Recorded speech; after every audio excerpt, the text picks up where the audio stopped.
六神追射。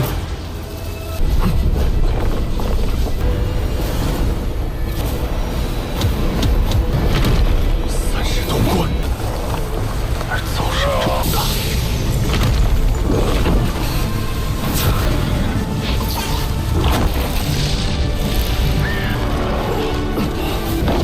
弟子前来助你。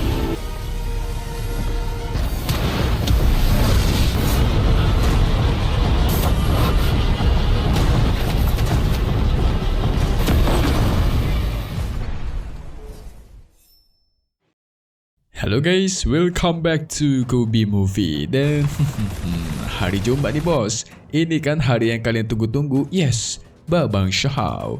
Santai dulu dong, santai dulu. Kalau kalian sudah nonton spoiler buatan Mimin full kemarin, pasti udah pada tahu kan abang kita Shahou bakal ngapain hari ini. Hehe. Mimin kasih tahu sedikit cuplikannya aja ya.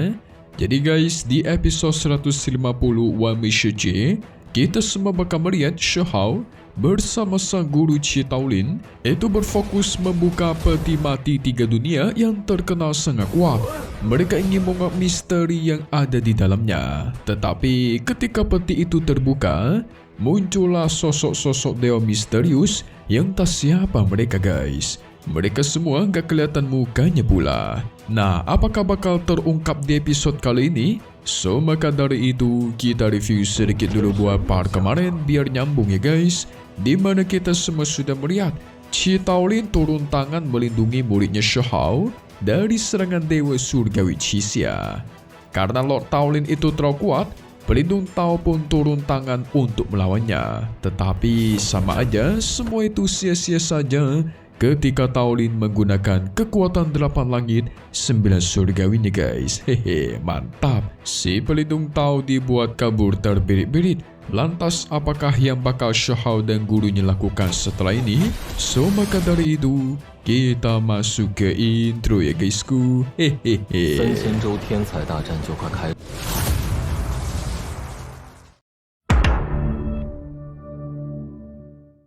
Setelah pertarungan begitu panjang, Shahou dan gurunya mengobrol berduaan. Si guru menceritakan ada satu bunga sejati yang bertahan selamanya.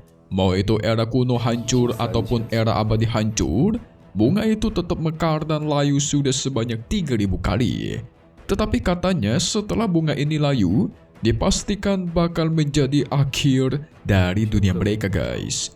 Itulah sebabnya kenapa semua orang berperang di pertempuran kuno abadi yang pada intinya maksud sang guru adalah dunia mereka cepat atau lambat bakal mengalami yang namanya kehancuran atau kiamat. Ini mirip seperti kekacauan gurun yang terjadi di alam bawah guys, tapi yang kali ini lebih parah. Namun Shahou meresponnya dengan sangat lucu, mengatakan karena dunia ini mau kiamat, maka kita seru-seru aja asik bernyanyi. Haha. Respon itu membuat sang guru kesal, langsung menyerang dia guys. Keduanya terus bercanda, Shahou diserang terus menerus oleh sang guru.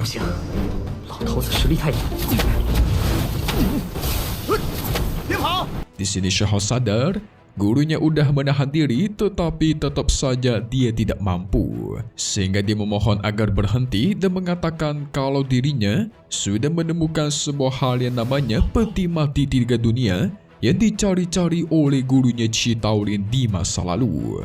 Tentu mendengar itu, si Qi Taolin auto kaget guys. Sehingga Shahou membawa dirinya pun pergi ke Provinsi Api.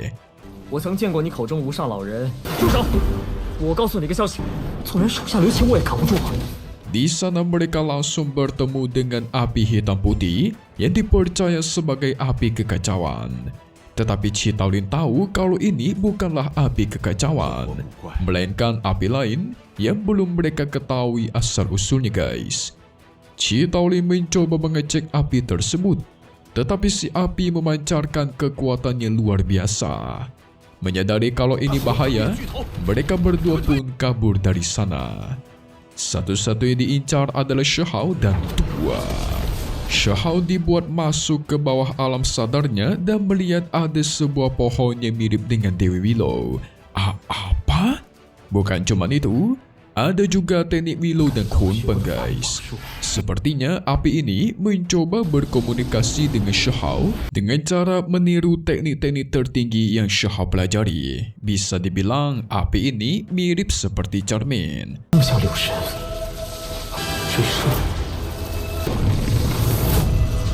Api seperti cermin kaca, dan dengan cermin ini, Shihao bisa melihat kekurangan dari teknik-teknik tertingginya guys.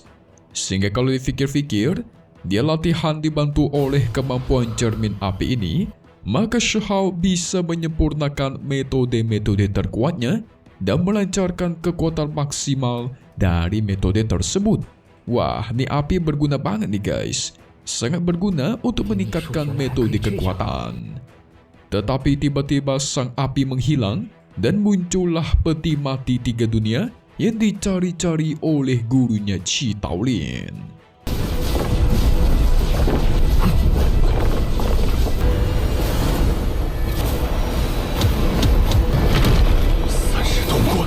Qi Taolin melihatnya pun jadi teringat akan sang guru yang waktu itu mencoba membuka peti mati 3 dunia ini. Padahal ya guys, gurunya Qi Taolin di masa itu sudah mencapai ranah tertinggi, bahkan sudah menjadi seorang dewa guys. Nah, namun ketika dia berhasil membuka peti tersebut, sang guru terkena serangan balik dan meninggoy di tempat. Pada akhirnya kematian sang guru dimanfaatkan oleh Istana Abadi, di mana Istana Abadi menyerang aula tertinggi miliknya sampai hancur guys. Nah, itulah alasan akhirnya kita bisa tahu kenapa aula tertinggi bisa hancur dan siapakah dalangnya. Makanya Qi Taolin benci banget sama Istana Abadi. Jadi guys, sebenarnya rahasia di balik peti mati 3 dunia ini ada hubungannya dengan warisan aula tertinggi milik Qi Taolin. Itulah menjadi alasan juga kenapa gurunya Qi Taolin sangat ingin membuka peti tersebut. Dan sekarang gantian Qi Taolin lah yang mencobanya. Tekanan dipancarkan begitu luar biasa, jauh lebih kuat daripada saat Shihao mencoba membukanya guys. Jadi peti mati ini merefleksikan kepada orang yang mendekatinya. Semakin kuat yang mendekatinya, maka semakin kuat juga serangannya dipancarkan. Sampai-sampai guru Taolin mengeluarkan teknik 89 surgawi miliknya mencoba bertahan sekaligus membuka peti mati tersebut.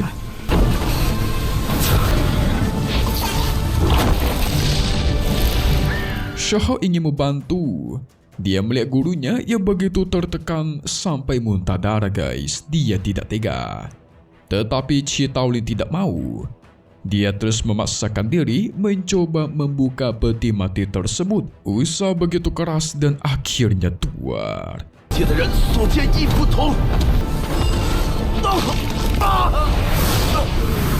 Ketika peti tersebut hampir terbuka, Qi Taolin malah diserang balik dan terhempas. Waduh, ini gak bagus nih. Tapi di satu sisi, dia merasakan nafas dari guru dan leluhurnya di dalam peti itu guys. Sehingga dia ingin mencobanya untuk kedua kalinya. Sempat dihentikan oleh Shihao karena dia takut gurunya meninggoy, gak mau cepat-cepat mewarisi aula tertinggi nih. Tetapi Qi Taolin pastikan tidak perlu khawatir. Dia juga tahu batas sekali. Dirinya juga tidak ingin Shihao muridnya membantu karena dia takut muridnya terbantai. Sehingga proses pun kembali dilanjutkan. Lagi-lagi dia terhempas guys. Tetapi semakin dia coba, semakin dia merasakan ketertarikan akan peti ini karena ada nafas gurunya yang meninggalkan pesan di dalam guys. Tentu Shihao menyaksikan usaha gurunya yang begitu keras, dia pun teringat akan masa lalu, di mana dirinya diselamatkan oleh guru-gurunya saat di pavilion Putian guys. Kalian ingat kan? Sungguh Shihao tidak tahan melihatnya, dan dia pun ingin membantu.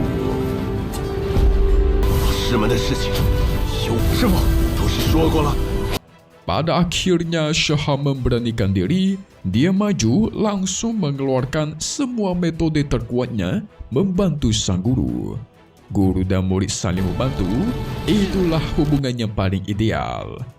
Proses pembukaan terus dimulai dan...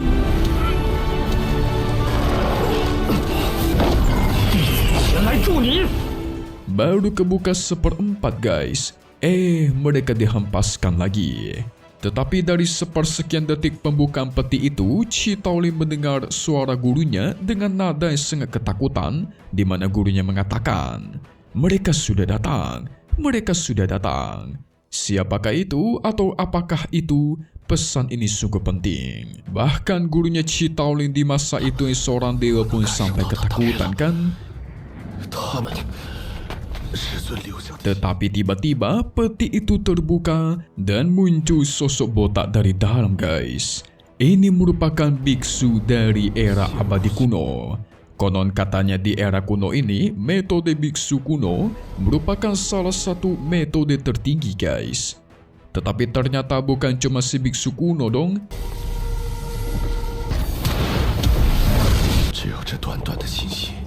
Muncul lagi sosok lain yang memegang sebuah tiang bendera guys. Nasib untung tiang benderanya tidak bergambarkan banteng merah. Haha, canda guys, canda-canda. Chi Taolin mengetahui sosok ini merupakan Dewa Qingwei yang tidak terkalahkan. Dia mengingat dari tulang-tulang kuno yang pernah dia baca. Wadidaw, Dewa kuno Qingwei juga berasal dari era zaman kuno. Tapi aneh, harusnya kan mereka semua ini sudah jatuh ketika di era zaman kuno abadi. Era kuno zaman abadi itu sekitar ribuan tahun yang lalu guys. Kok bisa muncul lagi sekarang? Tentu itu menjadi pertanyaan di semua kepala orang ya kan? Setelah kedua sosok itu menghilang, tiba-tiba goncangan terjadi dan duar. Ternyata muncul lagi sosok-sosok lainnya guys. Dan sekarang lebih banyak. Menggoncangkan seluruh area di sana seperti gempa yang luar biasa. Total kalau dihitung-hitung ada 10 dewa. Waduh, siapa mereka ini guys? Tekanan mereka pancarkan sampai membuat Shihao dan Chi Taolin itu tidak bisa bergerak. Kuat sekali tekanannya.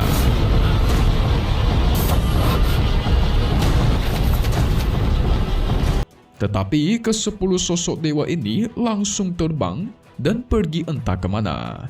Ternyata mereka pergi ke tanah tidak bertuan atau tanah tanpa hukum. Nanti Mimin jelaskan sedikit soal tanah tidak bertuan ya guys. Oke. Chi Taolin sendiri tidak tahu apa yang sudah terjadi. Tetapi yang pasti dia bisa merasakan ketika ke-10 dewa ini muncul dan pergi ke tanah tidak bertuan, itu menandakan bakal ada suatu hal besar yang bakal terjadi. Wadidaw, apakah itu?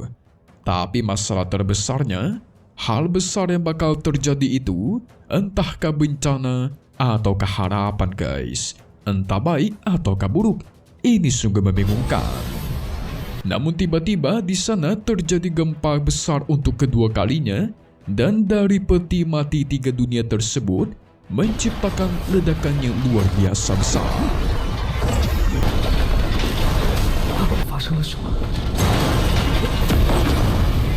Ternyata mereka berdua diteleportasikan keluar.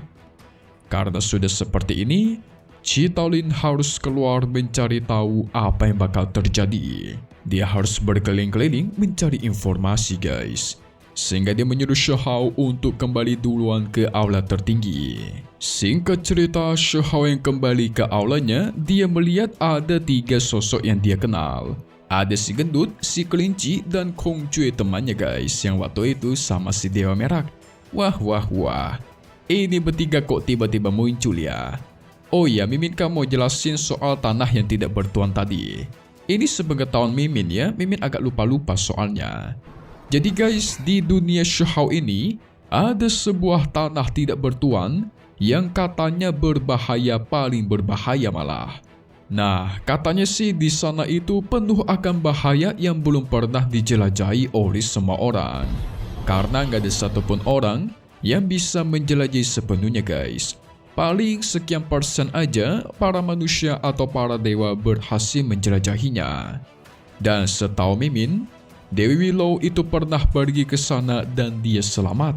Kalau nggak salah ya, namanya aja tanah tidak bertuan. Tidak ada yang berkuasa di sana, jadi penuh akan bahaya yang mengintai guys. Nah, untuk alasan kenapa ke-10 dewa pergi ke sana masih belum terungkap. Tetapi yang pasti, level tertinggi sekalipun kalau ke sana belum tentu selamat. Nah, kayak gitu guys. Wait, sebelum Mimin buat spoiler lengkapnya, cus, kita lihat cuplikan sedikit buat part 149 episode 151 di Jumat depan lagi ya. Hehe.